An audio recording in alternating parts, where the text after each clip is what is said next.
TikTok. What do you need to know? It's out there. It's huge. We've got you covered. Next.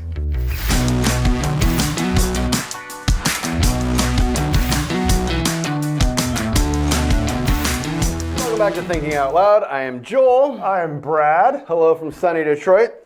Today we are talking about what some are calling the resurrection of Vine. It is the second life for Musical.ly. It is, of course, TikTok. And we're going to explore what we know about TikTok, what we need to know, and then we might be so bold as to make some predictions as to the future success of TikTok. So, which we're always right on. So. We are spot on everything that we have. So, TikTok is the world's largest startup in terms of valuation, talking in at $75 billion. Tell me everything you know about it in 2 minutes. Go. TikTok. So we're on the clock. So here's what we know. Like you said, it is following Vine, but it is definitely not Vine. So Vine was 6 seconds. TikTok is 15 to 60 second videos. Most tend to be closer to 15 seconds than 60. So users tend to use this as more of a positive type of way to create videos. Not to say that they're not going to make fun of people and laugh, but it tends to not be highly curated like what we saw on Vine. It doesn't even tend to be as high production value as YouTube. And that makes a lot of people in Hollywood shiver because they think that YouTube is low productivity. But TikTok is immensely popular, particularly in the Gen Z community. It is taking off. There's a competitor that Facebook has in Lasso for short form video. The monetization piece is very early. We can get into that in a little bit, but certainly it's an opportunity from an influencer perspective for those big TikTokers, if you will. Is that what we're calling them? They're TikTokers? As of this moment? As of right now. That is a term that's commonly used for TikTok creators. So. Okay. And the ethos of TikTok is much more fun, lighthearted, right? Where Facebook descended into just a lot of nasty politics, and like everyone just learned to hate each other on Facebook. I've never seen that on Facebook. This is attempting to stay out of, and certainly same could be true of Twitter. Right. Where now it's only journalists and politicians.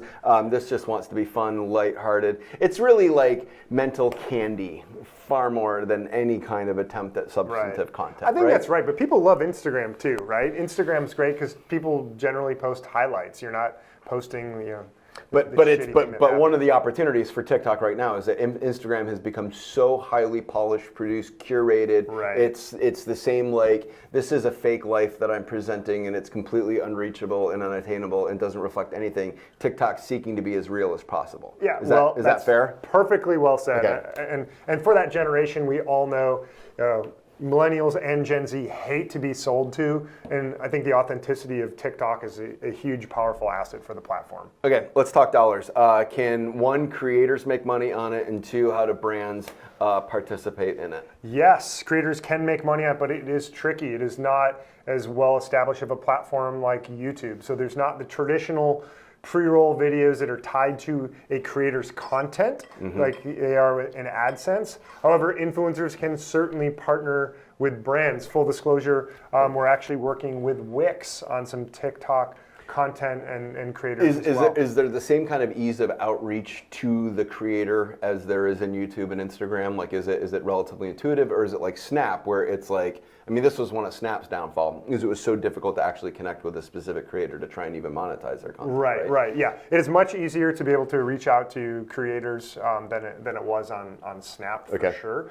But there's still work to be done. The platform's still new. It's still growing. It wasn't necessarily growing pretty quickly, built. by the way. Yeah, by all means. But the platform wasn't necessarily built for that sort of thing out of the gates. But I see it maturing and continuing to be easier for people that want to get connected with those TikTokers to run influencer campaigns. Okay, so then the opportunities for brands to advertise, and what would be the best way for them to partner with a creator? Like, what are the type of brands?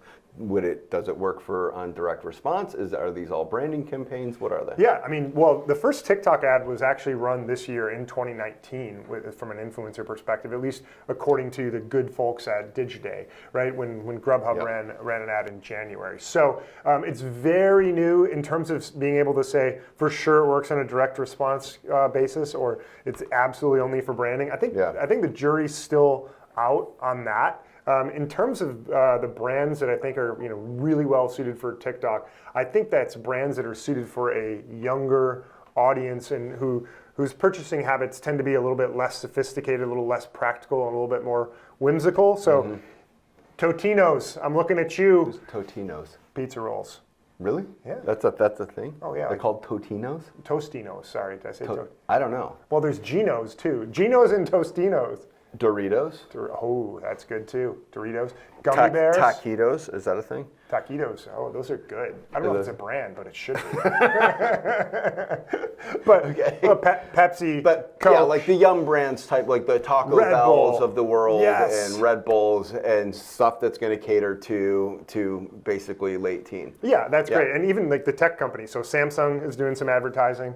We know on TikTok as well. So that's a great brand because this young audience, they're going to be able to convince their parents what tech to buy them. What is all right? So there is an opportunity for brands. It's not clear what yet. Is it going to last, or is this going to be another Vine, Snap, whatever else? I don't know. I mean, and I hate to say that, but I was wrong about Snap, although it's making a little bit of a comeback now. Vine seemed to be a wildly popular platform, but it was too limiting. It didn't change. I mean, Twitter, obviously the character restriction is gone, and so they've evolved. So the sit on the fence answer is it depends how they evolve. I would say in its current form, it will definitely continue to grow for the next 3 to 5 years, but then those youth that are now 12, 13, 14, are they going to want to be in TikTok in 5 years, or is it going to become passe very quickly? Well, I'm more inclined to think it's going to become passe. Yeah, I mean, this is what's interesting is I'm amazed on some level that there's still an opportunity for someone to make a serious play at a social media platform right now, given the first mover, well, not even the first mover, but the second mover effect of Facebook / Instagram, and yet. Yeah, here they are. They're storming out of the gates, and they seem to be really bringing on an enormous amount of interest, enormous amount of views, enormous amount of followers, and we lived through the Friendster and MySpace era as well, where it's like after they broke through the barrier, but then Facebook came in and took over everything, and now is this a real threat to Facebook? Has Facebook gotten so old? I mean, that was something that Snap seemed to suggest that everyone's off Facebook once their parents and grandparents are on it, and that was Snap's real opportunity, and that's why one of the reasons you were so bullish about it. And I don't think you were wrong on that assessment, but maybe it's going to be TikTok that takes it instead of. Absolutely. But I'm amazed at how quickly we're starting to roll over on social media platforms. Like that's. Because the network effect ought to be so big and so massive and so dominant, and yet we're having, it is. Some way. It's not. Vero is another social media app that came, and I haven't seen the stats recently, but I've got to guess that it's on a significant decline as well. Yeah. But it's tough. All right. So TikTok, it's here. There is opportunity. For how long it's going to be relevant, I don't know, but TikTok has they've got a huge opportunity to actually get it right, and get it right in key areas where creators can make money if they do this. If creators can make money, and if it's easy for brands to integrate, then they're going to be successful, because we all know the influencer space isn't going anywhere, and this is another avenue. Here's the one thing I would say is if you are a CMO and you need to hit Gen Z, you need to be on TikTok now. Yeah. No promises that'll be the case in 3 to 5 years, but for now, if you're not on TikTok and you want Gen Z, you need to address that. Yeah. All right. Well, that's it from us. So long from Detroit. We'll see you next time. Oh, follow us on social. Kate's going to want me to say that, so follow us on social. Okay. So long from Detroit.